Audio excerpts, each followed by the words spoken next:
የምናወራው። በዚህ ቀን ደግሞ በመካከላችሁ ስለተገኘው እግዚአብሔር ስለረዳኝ ሁላችሁንም ደግሞ እዚህ እንድትገኙ ጌታ ስለረዳችሁ እግዚአብሔር የተመሰገነ ይሁን። አጠር አድርጌ ጌታን ቃል አካፍላችኋለሁ። በልቤ ያለው ምናልባትም ተወዳጅ የብሉይ ኪዳን ክፍል ነው።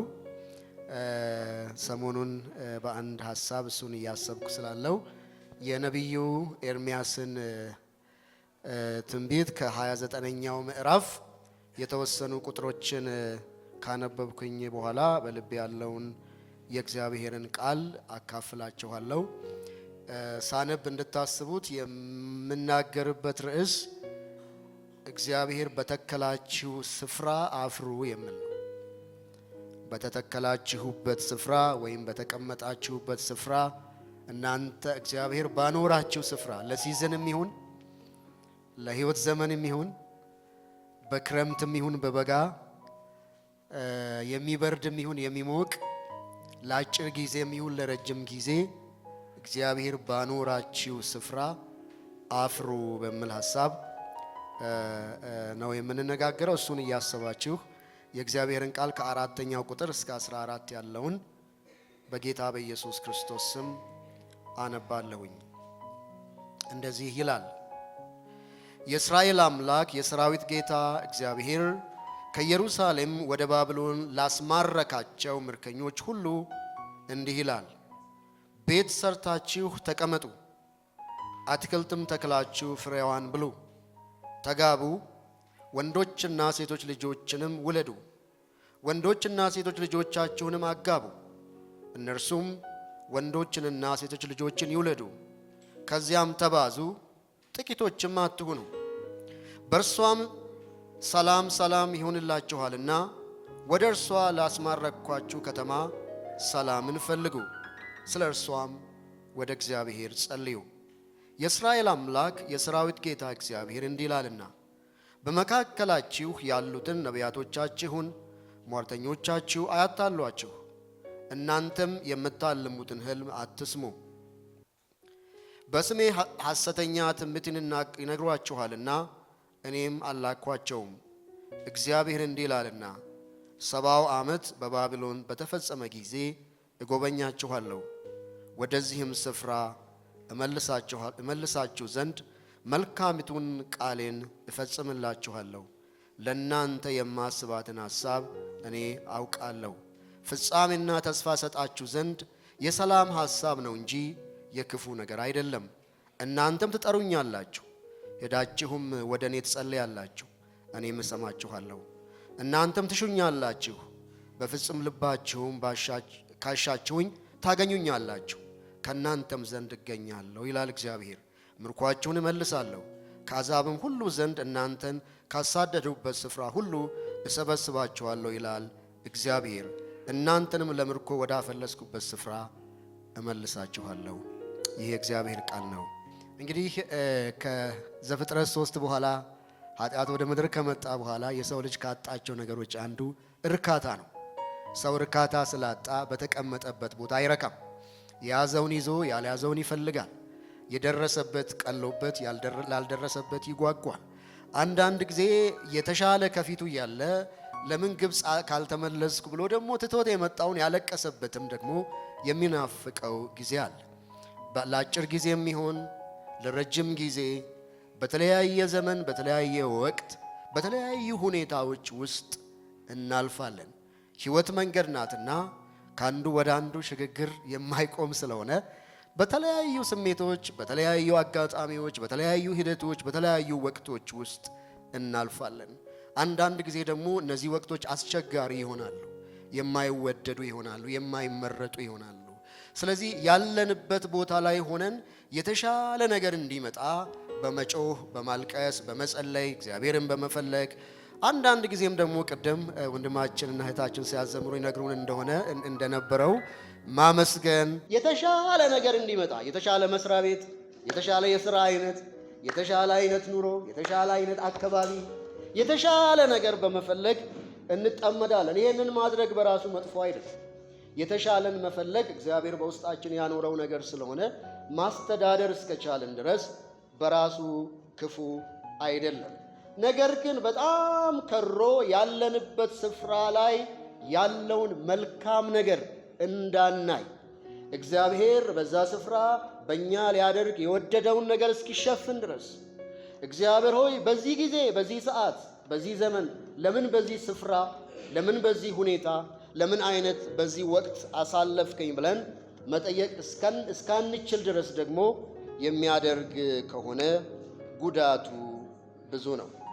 ጉዳቱ ብዙ ነው እና በዘመናት መካከል ከእግዚአብሔር ቃልም ያው ክርስቲያኖች እንደመሆናችን ከዓለምም ታሪክ እንደምንማረው ለውጥ ያመጡ ሰዎች የሚፈልጉት ነገር ሁሉ ተሟልቶላቸው ያሰቡት ነገር ሁሉ ተሳክቶላቸው ሳይሆን ያሉበትን ሁኔታና ያሉበትን ስፍራ ተቀብለው በዛ ስፍራ ባላቸው አቅምና ሪሶርስ ለውጥ ለማምጣት የተንቀሳቀሱ ሰዎች ናቸው። ቅዱሳት መጻሕፍትን ወደ ኋላ መለስ ብላችሁ ብትቆጥሯቸው እንደ ዕብራውያን ጻፊ እናንተም ዕብራውያን 11ችሁን ብትጽፉ እገሌ ገሌ ገሌ ብላችሁ ብትቆጥሩ እነዛ የሚቆጠሩ ሰዎች የሚያመች መንገድ የነበራቸው ሰዎች አይደለም። ነገራቸው ሁሉ አልጋ በአልጋ የነበረ ሰዎች አሉ። እንደ ሁላችን የየራሳቸው ጥያቄ የነበራቸው፣ የየራሳቸው ጩኸት የነበራቸው፣ የየራሳቸው ቅሬታ የነበራቸው ሰዎች ናቸው። ሙሴን ብትጠይቁት ቢሆንለት በግብፅ መወለድን አይፈልግም። የፈርዖን የልጅ ልጅ መባልም ሊያመጣለት የሚችለው ነገር አይፈትነው። ቢሆንለት እግዚአብሔር በአባቱ በአብርሃም በኩል በማለለት በተስፋይቱ ምድር በጣም በሚዋደዱ ሁለት ባልና ሚስት መካከል ተወልዶ በእግዚአብሔር ቃል በእግዚአብሔር እውነት እየታነጸ ማደግን ይመርጥ ነበር። ነገር ግን ሙሴ ራሱን ያገኘበት ሁኔታ በቃ ራሱን ያገኘበት ሁኔታ ያንን መቀየር አይችልም። እሱ የተሰጠው የሕይወቱ ካርድ ነው። ያንን ካርድ መቀየር አይችልም። እንዴት እንደሚጫወትበት መቀየር አይችልም። መለወጥ አይችልም። እንደገና መወለድ አይችልም። የሆነው ሆኗል።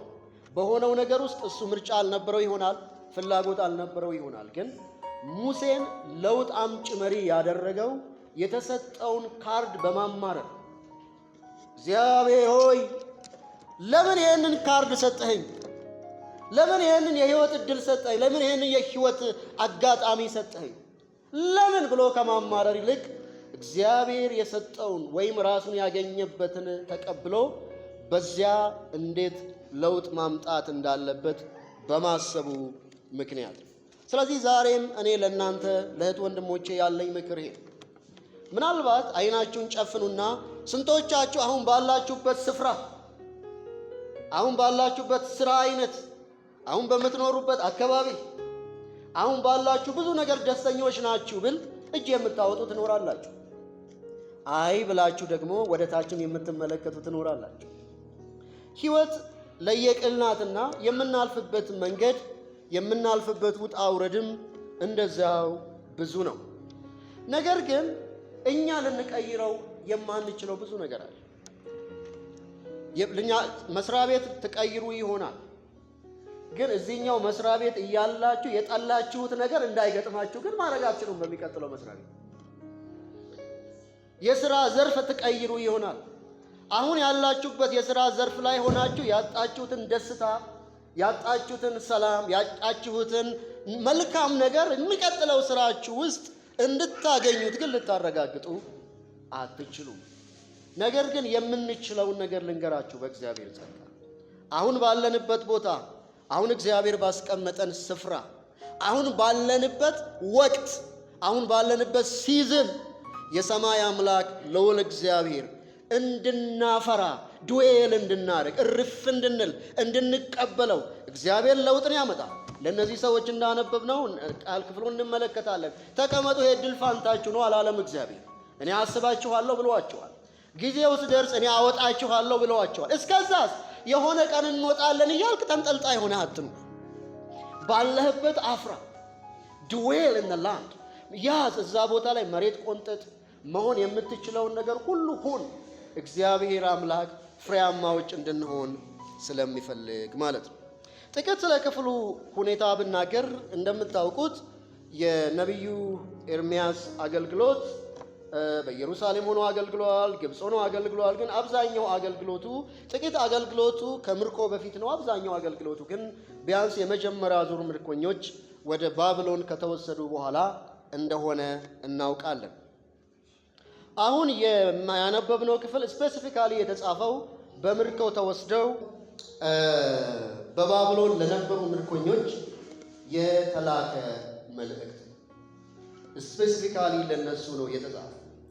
እነዚህ ሰዎች ለምንድነው ወደ ባቢሎን የሄዱት ካላችሁ፣ ሁላችንም እንደምናውቀው እግዚአብሔርን ባለመታዘዛቸው ምክንያት አስቀድሞ ከብዙ ዘመን በፊት በዘሌዋውያን ምዕራፍ 26 እግዚአብሔር ነግሯቸው በዛች ምድር ትገባላችሁ፣ ምድሪቷን እረፍት ትነሷታላችሁ። እረፍት ስለምትነሷት፣ ስለምታሰቃዩዋት፣ ስለምታስቸግሯት ለምድሪቷ ሰንበት ይሆን ዘንድ እረፍት ይሆን ዘንድ እኔ በምርኮ እበትናችኋለሁ ብሏቸዋል። እግዚአብሔር አስቀድሞ እንዳለው በብዙ ነቢያት፣ በብዙ መምህራን፣ በብዙ መካሪዎች እግዚአብሔር ተው፣ እረፉ፣ እባካችሁን እባካችሁን ብላቸው እግዚአብሔርን አልሰሙትም። እግዚአብሔርን አለመስማት ብቻ ሳይሆን በተለይ ነቢዩ ኤርምያስ በተለይ ምዕራፍ 7ን በምታነቡበት ጊዜ ምዕራፍ 6፣ ምዕራፍ 7፣ ምዕራፍ 8ን በምታነቡበት ጊዜ የሰሜኑ የሚባለው 10ሩን ነገድ የያዘው በዚህ ጊዜ በምርኮ በአሦራውያን ተጠራርጎ የተወሰደበት ጊዜ ነው። ስለዚህ እሱን እንደ ምሳሌ ያነሳ እነሱም እኮ ልጆቼ ነበሩ፣ ልጆቼ ናቸው፣ ከእናንተ የበለጠ የሚወዳቸው ወይም ከእናንተ ያነሰ የሚወዳቸው አልነበሩም። እነሱ ለዚህ የተዳረጉት ባለመታዘዛቸው ምክንያት ነው ብለው ነቢያቶቹ ይሁዳን በሚወቅሱበት ጊዜ ይሁዳ ምን ብላ በእስራኤል በእግዚአብሔር ላይ ታሾፍ ነበረ? ቤተ መቅደሱ ቤተ መቅደሱ ቤተ መቅደሱ እያሉ ኤርምያስ ላይ የዘምሩበት ነበር። ምንድነው ኢምፕሊኬሽኑ? እኛ ቤተ መቅደስ አለን።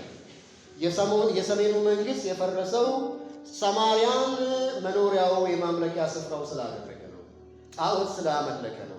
እኛ እኮ ኢየሩሳሌም ያለን ሰዎች ነን፣ ቤተ መቅደስ ያለን ሰዎች ነን፣ ምንም አንሆንም ብለው እምቢ ያሉ ሰዎች ናቸው። አሁን በማነብበት ጊዜ ወይም አጠቃላይ ምርኮ በተለይ በ586 ኢየሩሳሌም ሙሉ ለሙሉ ወድቃ በባቢሎን ምርኮ ስር ስትገባ እግዚአብሔር ለእስራኤል ወይም ለይሁዳ የገባላቸው ዘላለማዊ አምድምታ ያላቸው 3ቱ ታላላቅ ኪዳኖች የተቆረጡ የሚመስሉበት ጊዜ ነበር። ከዳዊት ነገድ የሆነ ንጉሥ ሁል ጊዜ እንደሚኖራቸው፣ ይሄ ደግሞ ለዛሬ ሳይሆን ዘላለማዊ እውነታ ያለው እንደሆነ እግዚአብሔር ተናግሯቸው ነበር። ነገር ግን በሁለተኛ ነገሥት ምዕራፍ 26 ላይ እንዳየነው ንጉሡ ከእናቱ ጋር ከሚስቶቹ ጋር ተማርኮ ወደ ባቢሎን ተወስዷል። ስለዚህ ከይሁዳ ነገድ የተባለው መጨረሻ ላይ ይልቁኑ ከይሁዳ ነገድ ወይም ከዳዊት ነገድ ያልሆነ ንጉሥም ተቀምጦ እሱም አልቆ አሁን እስራኤልን የሚያስተዳድር የሚመራ ከዳዊት ነገድ የሆነ ንጉሥ ያልነበረበት መስመሩ የተቆረጠ የሚመስልበት ንጉሡ ወደ ባቢሎን ተወስደው ዓይኑን አውጥተው በግዞት ቤት ጥለውት እንደሆነ እናውቃለን። ስለዚህ ይሄኛው ተስፋ አክቲቭ አይደለም፣ ለጊዜውም ቢሆን ማለት ነው።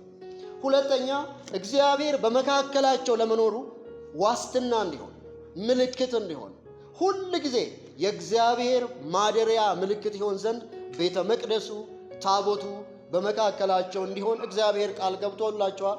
ይሄም ቢሆን በዚህ ምድር የሚያበቃ ሳይሆን በራእይ ምዕራፍ 21 ላይ እንደምንመለከተው በክርስቶስ ኢየሱስ የሚፈጸም ዘላለማዊ አምድምታ ያለው እውነታ ነበረ። በዚህ ጊዜ ግን ቤተ መቅደሱ ፈርሷል። የቤተ መቅደሱን መፍረስ በነቢዩ ሕዝቅኤል ምዕራፍ 8፣ ምዕራፍ 9፣ ምዕራፍ 19 በምታነቡበት ጊዜ በጣም ልዩ በሆነ መንገድ እግዚአብሔር መንፈስ እንዴት ቤተ መቅደሱን ለቆ እንደሄደ፣ የእግዚአብሔር መንፈስ ቤተ መቅደሱን ለቆት ሲሄድ ያ ቤተ መቅደስ ዝም ብሎ ቤት እንደሆነ፣ ራሱን እንኳን መከላከል የማይችል ቤት እንደሆነ፣ ከዛም በባቢሎናውያን እጅ ወድቀው እንደፈረሰ አይተናል። ሶስተኛ የእግዚአብሔር ሕዝብ ዘላለማዊ አምድምታ ባላት አዲስቷ ጽዮን አዲስቷ ኢየሩሳሌም ሆና አልቲሜትሊ በክርስቶስ የምትፈጸም የእግዚአብሔር ሕዝብ ማደሪያ የቤተ መቅደሱ ማደሪያ የታቦቱ ማደሪያ ደግሞ ኢየሩሳሌም ከተማ እንደሆነች ተናግሯቸው ነበር። በዚህ ጊዜ ከኢየሩሳሌምም ደግሞ ተወስደው በምርኮ ምድር የነበሩበት ጊዜ ነው። ስለዚህ በማንኛውም መስፈርት እነሱ መርጠውት ፈልገውት የገቡበት ሁኔታ አይደለም። በማንኛውም መስፈርት የሚወደድ አይደለም። መዝሙረኛው በመዝሙር 137 የነበሩበትን ሁኔታ ሲናገር በባቢሎን ወንዞች ማዶ ተቀምጠን አያሌ ቀን ኢየሩሳሌምን ባሰብናት ጊዜ ምን አልን? አለቀስን፣ አዘንን። የማረኩን በባዕድ ምድር እስቲ የኢየሩሳሌምን መዝሙር ዘምሩልን አሉ። የኢየሩሳሌምን መዝሙር እንዴት በባዕድ ምድር እንዘምራለን? ከዛ እንደውም ኢየሩሳሌም ሆይ ብረሳሽ ቀኜ ይርሳኝ፣ ምላሴ በትናጌ ውስጥ እያሉ እየማሉ የነበሩበትን ሐዘን የሚናገሩበት ጊዜ። ስለዚህ የገቡበት ሁኔታ የሚወደድ አይደለም፣ አስቸጋሪ ሁኔታ ነው፣ ፈልገውት አይደለም። ስለዚህ በሰውኛ ከዚህ መውጣት መፈለግ ኢዝ ናቹራል። በቃ ጌታ ሆይ አውጣን፣ አሳጥርልን፣ እዚህ መሆን አንፈልግም ማለት ምንም ጉድለት የለው፣ ምንም ችግር የለው። ነገር ግን ማወቅ ያለብን አንድ ነገር የምንወጣው እግዚአብሔር ያለቀን፣ የሚወጡት እግዚአብሔር ያለቀን። እነሱ ምንም ቢያደርጉ 70 ዓመት ሳይፈጸም በፊት 70 ዓመት ራሱ ኢትስ ካውንትድ። ዘሌዋውያንን ስታነቡ ኢትስ ዲተርሚንድ ማለት ዝም ብሎ አርቢትራሪ አይደለም። ኢትስ ፓርት ኦፍ ጋድስ ዲዛይን፣ የእግዚአብሔር ዲዛይን አካል ነው። እነሱ ሊያሳጥሩት 69 ዓመት ሊያደርጉት አይችሉም፣ ምንም ቢያደርጉ ማለት ነው። ሰው መለወጥ የማንችለው ነገር ሲሆን እንጸልይ እግዚአብሔር እንዲያሳጥርልን፣ እንጸልይ እግዚአብሔር ነገሩን እንዲቀይር።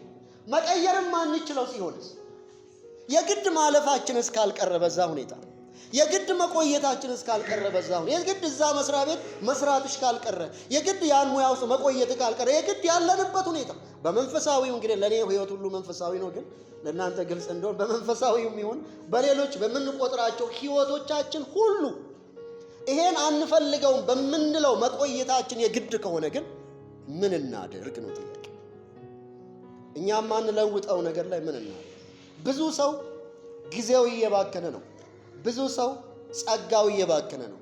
ብዙ ሰው እድሜው ዘመኑ እየባከነ ነው ወገኖች። ደስተኛ ሳይሆን በ20 ዓመቱ ጀምሮ 40 እና 50 ቤት የገባ ብዙ ሰው አለ።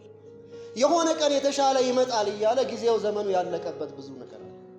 ሊመጣ ይችላል። እኔ ክፉ ነቢይ አይደለሁኝም። ካመጣ እግዚአብሔር ይመስገን። ካልመጣ ሕይወቴ ይባክን፣ ጊዜ ይባክን፣ ዘመኔ ይባክን ወገኖች። ምንድነው ማድረግ ያለብኝ? እግዚአብሔር የምላቸው እሱ ነው። ምክንያቱም በ30 ዓመቱ የተማረከ አንድ ሰው ከ70 ዓመት በኋላ 110 ዓመቱ ነው ወይም 100 ዓመቱ ነው። በአንድ ገና እዛ ላይክ በጣም ረጅም ጊዜ ነው። you have no idea መቼ ምን እንደሚሆን የምናውቀው ነገር የለም። ግን ስለምናውቀው አንድ ነገር ልንገራቸው። የምናልፍበት ሁኔታ ምንም ይሁን ከኛ ጋር ያለው እግዚአብሔር ስለሆነ አሁን ተተክለን ባለንበት ቦታ ማፍራት እንችላለን። ክብር ለኢየሱስ ነው። ፍሎሪሽ ማድረግ እንችላለን። አዎ ህይወታችን ሳቅ ብቻ ላይሆን ይችላል። ህይወታችን ደስታ ብቻ ላይሆን ይችላል። ብዙ ለምን ጌታው የምንለው ነገር ሊኖር ይችላል። ግን ሰይጣን የሚፈልገው ምንድነው? ያስከው እየቀለለብህ፣ የደረስክበት እየቀለለብህ፣ ላልያስከው እንድታለቅስ፣ ላልደረስክበት እንድታለቅስ፣ እዚህ ስትሆን ያኛው ማዶ አረንጓዴ ሆኖ እንዲታይ፣ ይሄንን ስትይዝ ያኛው የተሻለ ሆኖ እንዲታይ። ከዛስ ሴት ላታረግም። እዚህ ስትይዝ እዛ ያምርሃል፣ እዚህ ስትሆን እዛ ያምርሃል፣ ስታገኘው ያላገኘው ያምርሃል። እንላለን በቃ እንላለን። እና ዋይ እና መች ነው የምንኖረው? መች ነው የምንኖረው ወገኖች? መች ነው ስራችን ውሃ ሳብ ማድረግ የሚጀምረው? መች ነው ቅጠላችን ፈካ ብሎ አረንጓዴ ሆኖ የሚታየው? መች ነው የምናብበው? መች ነው የምናፈራው? ወይንስ ደግሞ ልክ በዚህ በትንቢተ ኤርምያስ ምዕራፍ 28 29ኛው ከመምጣቱ በፊት 28 ላይ አንድ አውድ አለ፣ ሴት የተደረገ አውድ። ያ አውድ ምንድነው? እግዚአብሔር 70 ዓመት ሙሉ ዝም አይልም። እናስ በ2 ዓመት ነገራችሁ ይገለበጣል፣ ወደ ኢየሩሳሌም ትመለሳላችሁ። እሱ ኮንቴክስት አለ። እዚህ ሁኔታ ውስጥ አትቆይም፣ ነገ ትወጫለሽ፣ ከነገ ወዲያ ትወጫለሽ የምለውም አውድ አለ። እሱ ኮንቴክስት አለ። ብዙ ሰው ደግሞ የሚፈልገው እሱን ነው። እየሄደ ሐናንያ ጋር ነገ ትወጣለህ ከዚህ ሁኔታ፣ እየሄደ ሐናንያ ጋር ነገር ያጥራል፣ 70 ዓመት አይሆንም። ደስ ይላል፣ ቀላል ደስ ይላል፣ በጣም ኢንተርቴን ያደርጋል። ግን ልንገራችሁ፣ እግዚአብሔር የዛሬ 2 ዓመት ማድረግ ይችላል። አዎ። እግዚአብሔር ከ2 ደቂቃ በኋላ ማድረግ ይችላል። አዎ። እሱ የኔ ጉዳይ አይደለም። የኔ ጉዳይ ግን ለአንድ ቀንም ትሁን ለ1 ዓመትም ትሁን ለ20 ለ30 ዓመት ይሁን እግዚአብሔር ባስቀመጠኝ ስፍራ ጸጋዬ አይባክን፣ ጊዜ አይባክን፣ እግዚአብሔር በውስጤ ያስቀመጠው ነገር አይባክን። ሁለቴ የመኖር እድል የለኝም፣ የምኖረው አንዴ ነው። I want to tell you that ሁለቴ አትኖሩም ወገኖች። ልጅ የነበረ ወጣት ይሆናል፣ ወጣት ይጎለምሳል፣ ጎልማሳ ያረጃል። አይኖርም፣ ሁለቴ አትኖርም። የምታልፉበት ሁኔታ ከባድ ቢሆን እግዚአብሔር ያያል። እግዚአብሔር ያያል። ቀደም እንዳሉን እግዚአብሔር ያያል፣ እግዚአብሔር ይራራል፣ እግዚአብሔር ያግዛል። ነገር ግን ሰይጣን እንዳይወስድባችሁ ዛሬ ነግራችሁ የምፈልገው አንድ ነገር በበረሃ መካከል ብትሆን በጨዋማ ስፍራ እንኳን ብትተከል ትግልህ ውሃ አግኝተህ ለማፍራት መች ነው ከዚህ ተነቅዬ ሌላ ቦታ የምተከለው ምለው አይደለም። ትግል መሆን ያለበት እግዚአብሔር ባስቀመጠን ስፍራ እናፍራ። የነቢዩ ሐናንያን መልእክት ኮንትራዲክት አድርጎ የመጣው ነቢዩ ኤርምያስ እሱ ነው። ምን አለው ሐናንያን? እሰይ አሜን አሜን አሜን አሜን እግዚአብሔር ያድርግ። ግን ሐናንያ ሆይ ልንገርህ፣ አንድ ነቢይ መልእክት ሲያመጣ በሱ እውነት እንዳለ የምናውቀው የተናገረው ሲፈጸም ነው። እኔ ግን እነግርሃለሁ አንተ የማይፈጸም ከእግዚአብሔር ያልሆነ የእግዚአብሔርን ሕዝብ የሚያሰንፍ ልቡ እንዲንጠለጠል እጁ ላይ ያለውን ተክሎ እንዲያበዛ ሳይሆን በልቶ እንዲጨርስ እያደረክ ስለሆነ በዚህ ዓመት ትሞታለህ። ከዛ መጨረሻውም የሆነው እሱ። ከዛ ግን አሁን ወደ ሕዝቡ ዞሮ ለሕዝቡ የምላቸው ይሄንን እግዚአብሔር ይወዳችኋል ይላቸዋል። እግዚአብሔር ለእናንተ ያለው ሐሳብ በእውነት እኔ እነግራቸው እህት ወንድሞቼ፣ እኔ የምታልፉበትን አላውቅም፣ የምታልፉበትን የሚያውቅ እግዚአብሔር ግን ለእናንተ ያለው ሐሳብ መልካም። በእውነት ሐዘናችሁ ይገባዋል እግዚአብሔር፣ ለቅሷችሁ ይገባዋል እግዚአብሔር። እንዴ እኔ እያቀለልኩ አይደለሁም ያላችሁበትን። አንዳንድ በጤና፣ አንዱ በፋይናንስ፣ አንዱ በተበላሸ ሪሌሽንሺፕ፣ አንዱ በብዙ ሲታገል እግዚአብሔር አይገባውም አይደለም እያልኩ ያለሁት። እግዚአብሔር ይገባዋል፣ እግዚአብሔር ያያል፣ እግዚአብሔር ይራራል፣ እግዚአብሔር ይፈርዳል እያልኩ ያለሁት ግን በህመምም ውስጥ ሆነ ቢሆን በፈተና ውስጥም ሆነ ቢሆን ወንድሜ ዘመንህ አይባክን። እግዚአብሔር ባስቀመጠ ስፍራ አፍራ። ቆም ብለህ ልዑል እግዚአብሔር ሆይ አውቃለሁ ያለሁበትን አልፈልገውም፣ አልወደውም፣ አልመርጠውም። እንደ በጎ ፈቃድ ያለሁበት እንዲለወጥ እፈልጋለሁ። ያ ቀን እስኪመጣ ግን እግዚአብሔር ሆይ እጸልያለሁ። እግዚአብሔር ሆይ ህብረት አደርጋለሁ። እግዚአብሔር ሆይ አገለግልሃለሁ። እግዚአብሔር ሆይ እማራለሁ። እግዚአብሔር ሆይ ራሴን አሳድጋለሁ፣ እሰራለሁ፣ ከልቤ ጽድቅን አደርጋለሁ፣ እውነትን አደርጋለሁ፣ እኖራለሁ። ነገ እኖራለሁ ብዬ ኑሮን አላሸጋግርም። ዛሬ እኖራለሁ፣ ባለኝ አቅም፣ ባለኝ ሪሶርስ፣ ባለኝ ነገር ሁሉ እኖራለሁ የምልን ልብ እግዚአብሔር ከኛ ይፈልጋል።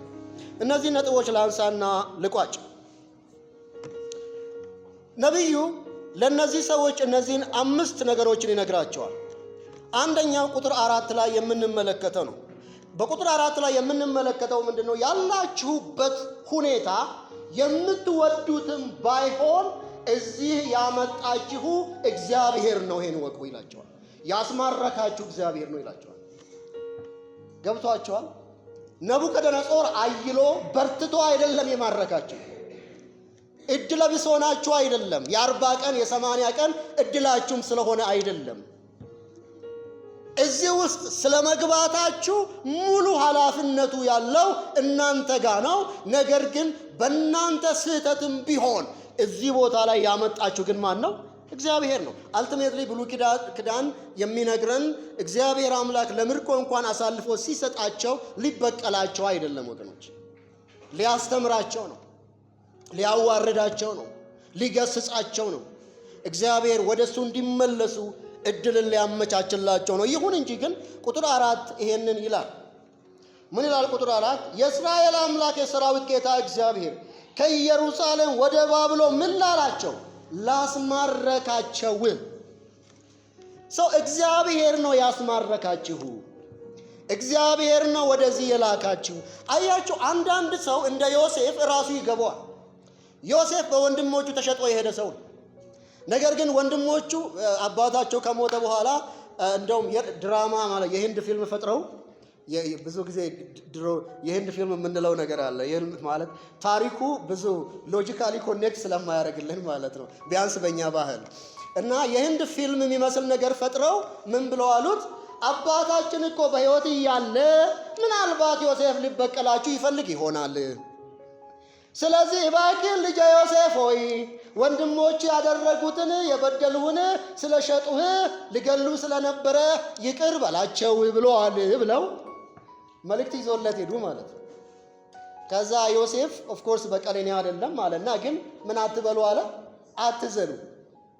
እኔ ወደ ግብፅ የወረድኩት እኮ እናንተ ሸጣችሁኝ አይደለም። ነገር ግን እግዚአብሔር ምን ብሎኝ ነው? ልኮኝ ነው። ምን ለማድረግ? ሕይወት ለማዳን። ቃል በቃል ምለው ሕይወት ለማዳን እግዚአብሔር ከናንተ አስቀድሞ ላከኝ። ዩሲ የእግዚአብሔርን እጅ የሚያይ ሰው እሱ ነው። ከዛ የሚገርማችሁ ነገር ዮሴፍ ጲጥፋራ ቤት እንደ ባሪያ እያገለገለ ግን ምን ያለ ሰው ነው? ያፈራ ሰው ነው። እግዚአብሔር ከዮሴፍ ጋር ነበረ። የሚሰራው ምን አለለት? ምናልባት አሁን ባላችሁ ብዙ የሥራ ሁኔታ ደስተኛ ባለመሆናችሁ ምክንያት ቸልተኛ የሆናችሁ በስራችሁ መከናወን ውስጥ ያለውን በረከት እየተለማመዳችሁ ላይደላችሁ ለእናንተ ልናገር። ስራችሁ እግዚአብሔር ለእናንተ የሰጠው ትልቅ አደራ፣ ባለ አደራ ናችሁ። አሰሪያችሁ ክፉ ቢሆን፣ የምትሰሩበት መስሪያ ቤት መልካም ባይሆን፣ የልፋታችን ዋጋ የሚመጥን ክፍያ ባይኖረው ግን አንድ ነገር እንዳትረሱ፣ የሰማይ አምላክ ልዑል እግዚአብሔር በዛ በስራችሁ ከዮሴፍ ጋር እንደነበረ ከናንተ ጋር መሆን ይፈልጋል። ለዮሴፍ እንደተከናወነለት ለናንተም እንዲከናወንላችሁ ይፈልጋል። እግዚአብሔር ከዮሴፍ ጋር እንደነበረ ሊያውቁ የሚችሉበት መንገድ የስራው ብልጫ፣ የስራው ልቀት፣ የስራው ፍሬያማነት ነው ወገኖች። ከዛ ደግሞ ቀጥሎ የሄደው ወደ እስር ቤት ነው። መቼም እስር ቤት ፕሮሞሽን አይደለም፣ እድገት አይደለም፣ የመጀመሪያ ዲግሪ ተብሎ በመስፈርት የሚገባበት አይደለም፣ ማስታወቂያ አይተህ ተወዳድረህ የምትገባበት አይደለም። መጽሐፍ ምን እንደምል ታውቃላችሁ? ዮሴፍም በወህኒ ነበረ፣ በወህኒም እግዚአብሔር ከማጋ ነበረ። ከዛ በወህኒ ጠባቂው አለቃ ፊት ምን ሰጠው?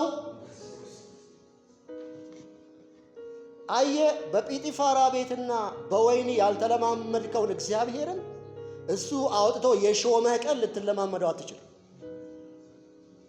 ምናልባት ሁኔታው እንኳን ቢቀየር የሚቀየረው ያለ እግዚአብሔር ነው። ምክንያቱም እግዚአብሔር ሊያሰለጥን ሲፈልግ፣ እግዚአብሔር ሊያለማምድ ሲፈልግ ጲጢፋራ ቤት አልነበርክም፣ ወህኒው ጋር አልነበርክም፣ ጉድጓዱ ጋር አልነበርክም። ሹመቱ ጋር ብቻ ልምጣ ስትል አንተና እግዚአብሔር ተላልፋቸዋል። ለነዚህ ለባቢሎን ምርኮኞች ግን ኤርምያስ እንደ ዮሴፍ ስላይደሉ እግዚአብሔር የሰጣቸውን አይተው መቀበል አቅቷቸው የዛሬ 2 ዓመት ለመውጣት ሐሰተኛ ነቢያቶችን እያስተነበዩ ስለሆኑ እግዚአብሔር ምን አላቸው? ወደዚህ ስፍራ ያመጣኋችሁ እኔ ነኝ። እስቲ እንደዚህ በሉ፣ አሁን ያለሁበት ሁኔታ ያመጣኝ እግዚአብሔር ነው በሉ እስቲ። እግዚአብሔር ደግሞ ያመጣኝ ለክፉ አይደለም በሉ እስቲ። ለሱ ክብር ይሆን፣ ለክፉ አይደለም። ስለዚህ አንደኛ ሰይጣን ይክፋው፣ እናንተን ደስ ይበላችሁ። ባላችሁበት ሁኔታ ያመጣችሁ ሰይጣን አይደለም፣ ሁኔታ አይደለም፣ ሉዓላዊ የሆነው እግዚአብሔር። ክብር ለኢየሱስ ይሁን። አንደኛው እሱ ነው። ሁለተኛ በተተከላችሁበት ስፍራ ደግሞ ምን በሉ? አፍሩ። የመጀመሪያው እግዚአብሔር አመጣኝ ብሎ መቀበል ነው። እግዚአብሔር ሰጠኝ ብሎ መቀበል ነው። ወገኖች ሲዝንም ሊሆን ይችላል፣ ከባድ ሲዝን፣ አስቸጋሪ ወቅት ላይ ያለፋችሁ ሊሆን ይችላል። ነገር ግን ልላችሁ የምፈልገው እግዚአብሔር ሰጠኝ ከምለው ቀጥሎ አሁን ባለሁበት ሲዝን እንዴት አፈራለሁ? ቁጥር 5 እና 6 ይሄንን ይላል ባነበብነው ክፍል ላይ ቤት ሰርታችሁ ተቀመጡ፣ አትክልት ተክላችሁ ፍሬዋን ብሉ፣ ተጋቡ፣ ወንዶችና ሴቶች ልጆቻችሁን አጋቡ፣ ልጆቻችሁም ይጋቡ፣ ኑሩ። ማለት በቃ እርፍ ብላችሁ ኑሩ። ልባችሁ አይንጠልጠል፣ ሐሳባችሁ አይንጠልጠል። አዶኖ በምን ሁኔታ እንደምታልፉ አላውቅም። ግን ወገኖቼ በተለያየ ስፍራ ሲንቀሳቀስ ባሉበት ሁኔታና ቦታ ደስተኞች ያልሆኑ እግዚአብሔር በተከላቸው ቦታ እየጠዋለጉ ያሉ ስለ ቃሌ ይቅርታ ጠይቃለሁ ብዙ ሰዎችን አገኘሁ። እኔ በሙያዬ ሐኪም ነኝ፣ ነገር ግን በስራዬ ደስተኛ አይደለሁም። ስራ ቦታ የሚሄደውም ግድ ስለሆነብኝ ማከምም አልፈልግም የሚሉ ብዙ ሐኪሞች፣ ብዙ መሐንዲሶች፣ ብዙ ነጋዴዎች፣ ብዙ አባቶች፣ እናቶች፣ ሚስቶች፣ ባሎች ብዙዎች ያጋጥሙኛል። አውቃለሁ በመስሪያ ቤት፣ በቤት፣ በኑሮ የሚገጥመው ፈተና ከባድ ነው። ወገኖቼ መንግሥተ ሰማይ እኮ አይደለንም ያለነው፣ በወደቀ ዓለም ነው ያለነው። በዚህ ዓለም ችግሩ ፈተናው ብዙ ነው። ግን ለምን ሁኔታሽ ቢከብድ ነገር ቢወሳሰብ እግዚአብሔር ካንተ የማይወስደው ምን እንደሆነ ታውቃለህ? ወደህሙን ጠልተህ እያለቀስክም ይሁን እየሳቅህ መስሪያ ቤት መሄድ ካልቀረ፣ በዛ ውስጥ ማለፍ ካልቀረ የሰማይ አምላክ እግዚአብሔርን እንደምታገለግል፣ ለሱ እንደምትኖር፣ ለሱ እንደምትሰራ ስራና ፍሬ አፍራ። ኑሩ ወገኖች፣ ኢንጆይ አድርጉ ያላችሁበት፣ ኤምብሬስ ኢት። በዓለም ካለው በእኛ ያለው እንደሚበልጥ የምናውቅበት አንዱ መንገድ እሱ ነው። በዓለም ካለው በእኔና በእናንተ ያለው ይበልጣል። ስለዚህ ሁለተኛው እሱ ነው። ኤምብሬስ አድርጉት ይላቸዋል። ኑሩ፣ በቃ ልጆቻችሁም ይኑሩ። ጆኤል አድርጉ፣ እስቲ አመስግኑ፣ መልካም አድርጉ፣ ስሩ፣ ነግዱ። በቃ ጆኤል። ነገ የተሻለ ቀን ዋስትና የለንም በምድር ላይ፣ ግን ያለን ዋስትና ምን እንደሆነ ታውቃላችሁ? እግዚአብሔር ለእኔና ለእናንተ ያለው ሐሳብ መልካም። we are guaranteed on that። አልተዋችሁም ከቶም አልጥላችሁም ያለው እግዚአብሔር። we are guaranteed on that። we are guaranteed on that። ሁለተኛው እሱ ነው። ሶስተኛ ለተቀመጣችሁበት ስፍራ ደግሞ ላላችሁበት መስሪያ ቤት፣ ላላችሁበት ቦታ፣ ላላችሁበት ሁኔታ ሻሎም ፈልጉ፣ ሰላም ፈልጉ ይላል። ሻሎም ፈልጉ። በእርግጥ ሻሎም ከሰላም ጥልቅ ነው። ሰላም የሚለው የዕብራይስጡ ቃል ወክሎ እዚህ ቦታ ሲገባ ሰላም ከምንለው ከዚህ ከዘመናዊ ትርጓሜ በጣም ጥልቅ ነው። ሻሎም is about holistic well-being፣ ሙሉ የሆነ ደህንነት ነው። ሁሉ ደህና አይደል? ሁሉን ደህና ማድረግም ተመኙ። ላለበት መስሪያ ቤት ሻሎም ፈልግ፣ ለሻሎም ስራ። ላለበት ሁኔታ፣ ላለበት አካባቢ፣ ላለበት ቤተሰብ ሻሎም፣ ለሻሎም ትጋ፣ ለሻሎም ጸልይ። ስራ ሁሉ ሻሎምን የሚያንጸባርቅ ይሁን። ኑሮ ሻሎምን የሚያንጸባርቅ ይሁን። ያለበትን እየጠላ ለድካሙ አስተዋጽኦ አታድርግ፣ ለስንፍና አስተዋጽኦ አታድርግ። በሙስናው በጠላህበት መስሪያ ቤት በሙስና አትጠመድ። በስንፍና በጠላህበት ስፍራ በስንፍናው አትጠመድ። አንተ ግን የሰማይ አምላክ እግዚአብሔርን እንደሚያገለግል ሰው፣ ለእርሱ እንደሚኖር ሰው ከልብ ኑር፣ ከልብ ስራ። ኢየሱስ ክርስቶስ ጌታ። በትንሹ የሚታመንን ጌታ በትልቅ ልጅ። በመከራ ውስጥ ለምታልፉ፣ በብዙ ፈተና ውስጥ ለምታልፉ፣ በምታልፉበት ሁኔታ እግዚአብሔር ሻሎም አለው። ምክንያቱም መጽሐፍ ሲናገር በእሳት ውስጥ ባለፈ ጊዜ እኔ ካንተ ጋር። በእሳት ውስጥ ማለፍ የግድ ከሆነ የእሳት መንፈስ ብንል ምንም እናወጣው ነገር የለም። በውሃ ውስጥ ባለፈ ጊዜ ካንተ ጋር እሆናለሁ። እሳቱም አይፈጅም፣ ውሃውም አያሰጥምህም። እግዚአብሔር ከኛ ጋር። ሻሎሟን ፈልጉ፣ ሰላሟን ፈልጉ ይላል ቁጥር 7 ላይ። ሰላሟን ፈልጉ ብቻ ደግሞ ሰው ለእርሷ ጸልዩላት። ለምን? እርሷ ስትባረክ እናንተ ትባረካላችሁ። አያችሁ፣ የጲጥፋራ ቤት እንዲባረክ ምክንያት የሆነው ዮሴፍ፣ በጲጥፋራ ቤት መባረክ ዮሴፍ ይባረካል። እግዚአብሔር በልዩነት በሱ ይታያልና። አራተኛ አታላይ ተስፋዎችን፣ አታላይ ትንቢቶችንና ነቢያቶችን አትስሙ። ቁጥር 8 እና 9 ገብቷል። እግዚአብሔር ሆይ በዚህ በተቀመጥኩበት ስፍራ እንዴት ልትጠቀምብኝ ወደሃል? እንዴት በእኔ ልትገለጥ ወደሃል? እግዚአብሔር ሆይ እንዴት ነው ፍሬ የማፈራው? እንዴት ነው በዚህ ውስጥ ለውጥ የማመጣው ብለህ ከመጠየቅ ይልቅ ያለህበት ሁኔታ እንዲለወጥልህ በማስተንበይ ጊዜ አትፍጅ። በጣም ስትሮንግ ቃል ነው ኤርምያስ የሚጠቀመው። ቁጥር 8 እና 9 ላይ በጣም ጠንካራ ቃላቶችን ይጠቀማል። ባነብላችሁ ደስ ይለኛል። የእስራኤል አምላክ የሰራዊት ጌታ እግዚአብሔር እንዲህ ይላልና በመካከላችሁ ያሉትን ነቢያቶችን ሁሉና ሟርተኞቻችሁ አያታልሏችሁ፣ እናንተም የምታልሙትን ሕልም አትስሙ። በስሜ ሐሰተኛ ትንቢትን ይነግሯችኋልና እኔም አልላኳችሁም። ሕልማችሁን አትስሙ። ምክንያቱም የስነ ልቦና ባለሙያዎች እንደሚነግሩን ሰው ቀን ሲያሰላስል የዋለውን ነገር በሕልሙ የማየት እድሉ በጣም ሰፊ ነው እና በሕልማችን ስላየን ወይም ደግሞ ሌሎች ሰዎች እንዲና እንዳይሆንላቸዋል ስላሉን አይደለም። የኛ ነገር ያለው በእግዚአብሔር እጅ። ክርስቲያን ሆይ ንቃ። ባለህበት ስፍራ አፍራ።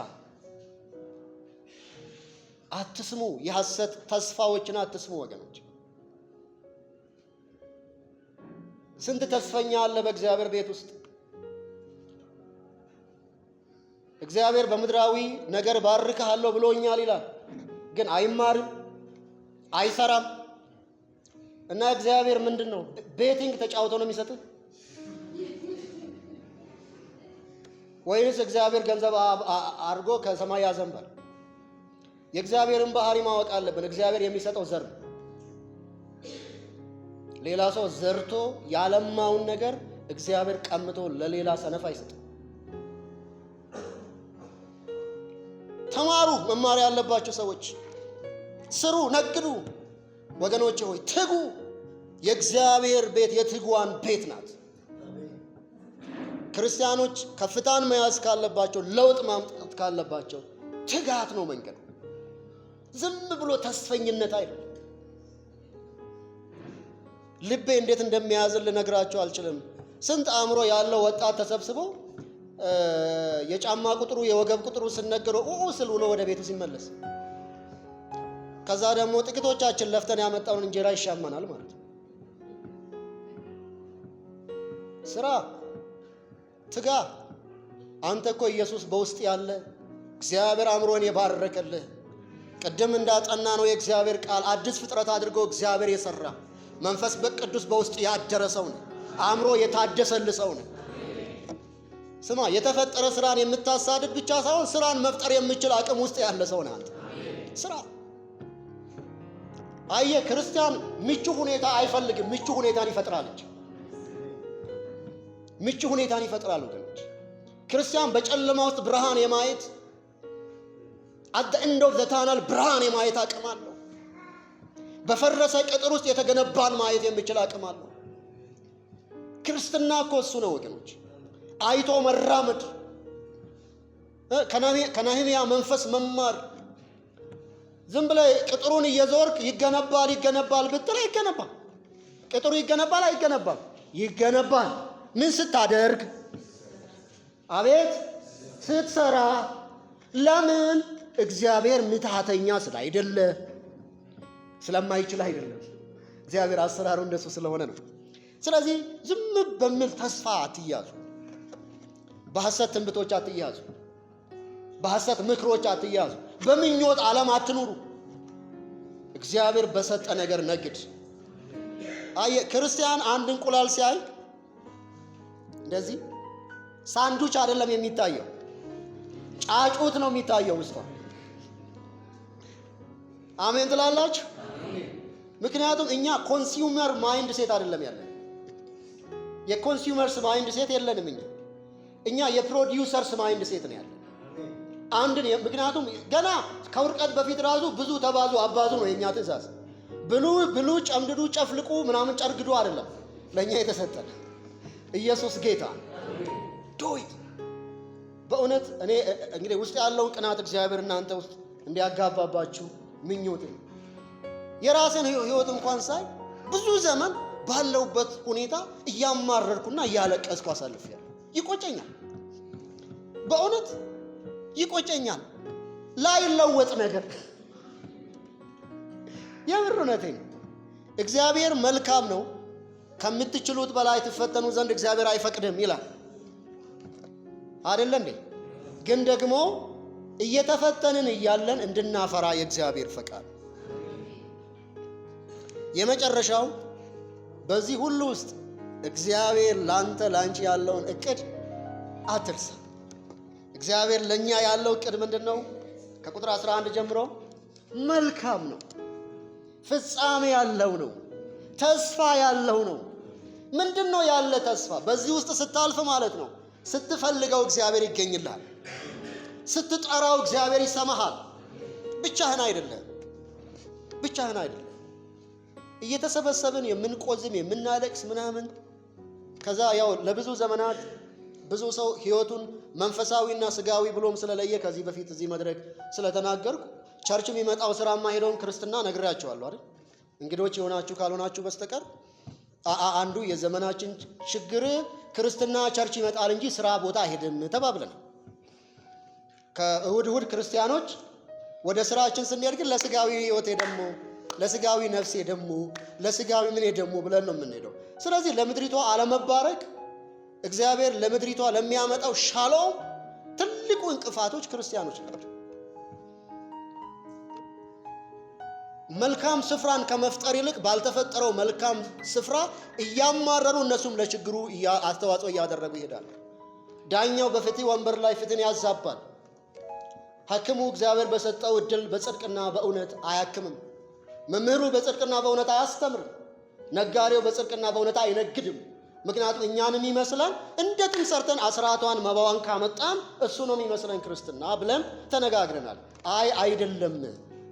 የሰማይ አምላክ እግዚአብሔር በቆማችሁበት በተተከላችሁበት በዋላችሁበት ሁሉ እንድታተርፉ እንድትባረኩ ይፈልጋል። የእግዚአብሔር ፈቃድ ነው። ስራ መንፈሳዊ ነው። የሰው ልጅ 3 አይነት ጸጋ ስጦታዎች አሉት። ተፈጥሯዊ አኳይርድ የሚባል በእውቀት በልምድ በትምህርት የሚገኝና መንፈሳዊ ስጦታ። ሶስቱንም እግዚአብሔር የሰጠው ለሰው ልጅ ነው። ለምንድን ነው? የሰው ልጅ በእግዚአብሔር አምሳል ስለተፈጠረ። አንበሳ ወይም ዝሆን የለውም ይሄንን ስጦታ። ስለዚህ ተፈጥሯዊ ተሰጧችንም በትምህርት ያገኘነውም ዳግም ተወልደን ያገኘነው መንፈሳዊ ስጦታችንም አንድ ላይ አብሮ የሚሰራ ከእግዚአብሔር ዘንድ የተሰጠን የጸጋ ስጦታ ነው። በያለንበት ሁሉ እንድናፈራ እግዚአብሔር ይፈልጋል። አያችሁ፣ በልዩነት የምታክሙ ሐኪሞች ምክንያቱ ምንድነው ስትባሉ ኢየሱስ ትላላችሁ። ከናንተ በላይ ወንጌልን ማን ሰበከ? ክብር ለጌታ። ሲስተሞች፣ ስርዓቶች፣ የምናገለግልባቸው ሁኔታዎች ላይመቹ ይችላሉ። ይሄንን ተናግሬ ልጨርስ። ዳንኤልን አስቡት። ዳንኤል ጥሩ ምሳሌ ነው። ምክንያቱም ይሄ ኤርምያስ 29 የተጻፈው አንዱ ለሱም ስለሆነ በመጀመሪያው ዙር ከተወሰዱ የተመረጡ ሰዎች መካከል አንዱ ነው ዳንኤል እና ጓደኞቹ። ከዛ ዳንኤል ተወስዶ የባቢሎንን ስርዓተ ትምህርት እንዲማር ሲደረግ ያንን እምቢ ማለት አይችልም። ይችላል እንዴ? አይችልም። ነገር ግን እምቢ ማለት የሚችለው ነገር አለው ወገኖች። በባቢሎን ምግብና ስርዓት እንዳይረክስ እምቢ አለ። እግዚአብሔርም አብሮት እምቢ አለ። በዛ ምድር በስራው በስነ አመራሩ የተዋጣለት ሰው ሆነ። ደሞም ወገኖች እንደ ክርስቲያን ዲሲፕሊኑን እየገነባ በቀን 3 እየጸለየ ኢየሩሳሌም መሄድ ባይችል መስኮቱን ወደ ኢየሩሳሌም አቅጣጫ እየከፈተ የእግዚአብሔርን ፊት እየፈለገ ሄደ። በስራው ሁሉ ተሳካለት። ለውጥ አመጣ። የብዙ ሰዎች አይን ውስጥ ገባ። የብዙ ሰዎች ካሜራ ውስጥ ገባ ወገኖች። እግዚአብሔር አብሮ ስለነበር ዳንኤል ብዙ ነገስታት ተፈራርቀውበታል። እሱ ግን በዘመናት ሁሉ እየበረታ ሄደ ወገኖች። እግዚአብሔር ከሱ ጋር ስለነበር እግዚአብሔር እናንተ በምንውልበት በምናልፍበት ቦታ ሁሉ ኢንትረስት አለው። ምክንያቱም መንግስቱ ሁሉን ትገዛለችና። ግን ምንድነው የኔና የናንተ ክፍተት ካላችሁኝ፣ ያለንበት ቦታ ላይ ስናማርር የተሻለ ቦታ ስንፈልግ፣ የያዝነው ሲቀልብን ላልያዝነው ስንጓጓ፣ እድሜያችን ታስራ ቤት 20 ቤት 20 ቤት 30 ቤት ከዛም በኋላ የሆነ ቤት ደግሞ ሲደርስ ምን አባቱ ብለን ሁሉንም እንተዋለን ማለት ነው። ያንን ቤት አልናገርም፣ ግን የሆነ ቤት ሲደርስ ግን ለምን የኔ እህት ደስ እንድልሽ ባለሽ ጸጋና አቅም ሁሉ እንድትዘረጊ ያለሽበት ሁኔታ የግድ መለወጥ አለበት አይደለም። የግድ መለወጥ ያለብሽ አንቺ ነሽ። የግድ መለወጥ ያለብህ አንተ ነህ። የግድ መለወጥ ያለብኝ እኔ ነኝ። እንግዲያውስ እግዚአብሔር በተከላችሁ ስፍራ አፍሩ፣ ፍሬያማ ሁኑ። ክብር ለኢየሱስ። ለውጥ የምታመጡ ሰዎች ሁኑ ወገኖች። መኖራችን ላይ ቀር የልብ የምራችሁን ስሩ፣ የምራችሁን አስተምሩ፣ የምራችሁን ለዚች ምድር መልካም ነገር ስሩ። መንፈሳዊ ነው የምታደርጉት ነገር ሁሉ ለእግዚአብሔር ክብርና ለሌላ ሰው ጥቅም እስከተደረገ ድረስ። እኔ እስከማውቀው ድረስ መጽሐፍ ቅዱስ መንፈሳዊና ስጋዊ ብሎ የሚለየው ኃጢአትንና ጽድቅን። ከዛ ውጪ የምትበሉም ቢሆን የምትጠጡ ለእግዚአብሔር ክብር የሚደረግ ነገር ሁሉ መንፈሳዊ ነው። እግዚአብሔር ይርዳን። በምናልፍበት የምናፈራ እግዚአብሔር ያድርገን። እግዚአብሔር ከእናንተ ጋር ነው። ጸሎት አትተው፣ ህብረት አትተው፣ መንፈሳዊ ዲሲፕሊን አትተው። በፈተና ውስጥ አልፌ ያለው ብላችሁ ወደ ኋላ አትበሉ። የተሻለ ቀን እስኪመጣ ድረስ አሁን የምትችሉትን ነገር ሁሉ አድርጉ። ለነገ እንጸልያለን፣ ለተሻለ ቀን እንጸልያለን፣ ካለንበት ሁኔታ ጌታ እንዲያወጣን እንጸልያለን። አቁሙ አላልኩም፣ ግን ደግሞ እየኖርን እና በመጨረሻ ምን ልበላችሁ መሰላችሁ? ከአዲስ አበባ ህንፃዎች ተማሩ። እንዴት እንደሆኑ ታውቃላችሁ? የአዲስ አበባ ህንፃዎች አንድ ቀን ሳልቅ ተገንብቼ ሳልቅ በቃ ኢንቴሪየር ሁሉም ነገር ሲያልቅ እንዴት እንደማምር እያሉ አሁን ስራ አይፈቱ። ሁለተኛው እየተገነባ አንደኛው ይሰራል። አራተኛው ፎቅ እየተገነባ አንደኛውና ሁለተኛው ይሰራል። እንደውም አንዳንድ ጊዜ የታችሁ ገንዘብ እያመጣ የላይኛውን ይገነባል። አይደለም ወይ? በቃ ህይወት እንደሱ ናት። ከህንፃ እንኳን እንማር እንጂ ያ የተሻለ ቀንማ እንመኛለን። ሲያልቅ እንዴት እንደማምር ዲዛይን የሚወጣው የዛኔ ነው እንላለን። ያ ቀን ይመጣል ይላል ህንፃውም። ይመጣል ያ ቀን፣ ልክ ወረቀት ላይ የነበረው ዲዛይን በደንብ አምሮ የሚታይበት። እስከዛ ድረስ ግን ስራ አልፈታም። እየተሰራን እንሰራለን፣ እየሰራን እንሰራለን። ክብር ለኢየሱስ ይሁን። ህይወት እንደሱ። በእውነት እኔ ጌታ በዚህ ረድቶኛል ብዬ አምናለሁ። ከመጀመሪያው ነቅቼ ቢሆን ደስ ብለኝም ማለት ነው። የትም ቦታ ብሆን ምንም ነገር ብሰራ ከልቤ ለመስራት እሞክራለሁ። ምንም በቃ ምንም አይነት ስራ እግዚአብሔር ቢሰጠኝ፣ በምን ሁኔታ ውስጥ ባልፍ፣ በምንም ቻሌንጅ ውስጥ ባልፍ፣ እግዚአብሔር ሆይ ይሄንን ካርድ እኔ አላመጣሁትም። እኔ የመምረጥ እድል ብኖር የተሻለ መርጥ ነበር፣ ሌላ መርጥ ነበር። ግን የሰጠኸኝን ይሄንን የህይወት ካርድ መቀየር አልችልም። የምችለው ግን አንድ ነገር ነው። ጌታ ሆይ በዚህች ካርድ እንዴት አድርጌ ብጫወት ነው የማሸንፈው? እንዴት አድርጌ ብጫወት ነው ፍሬያማ የምሆነው? መለወጥ በማልችለው ነገር ላይ ጊዜያችንን አንጨርስ።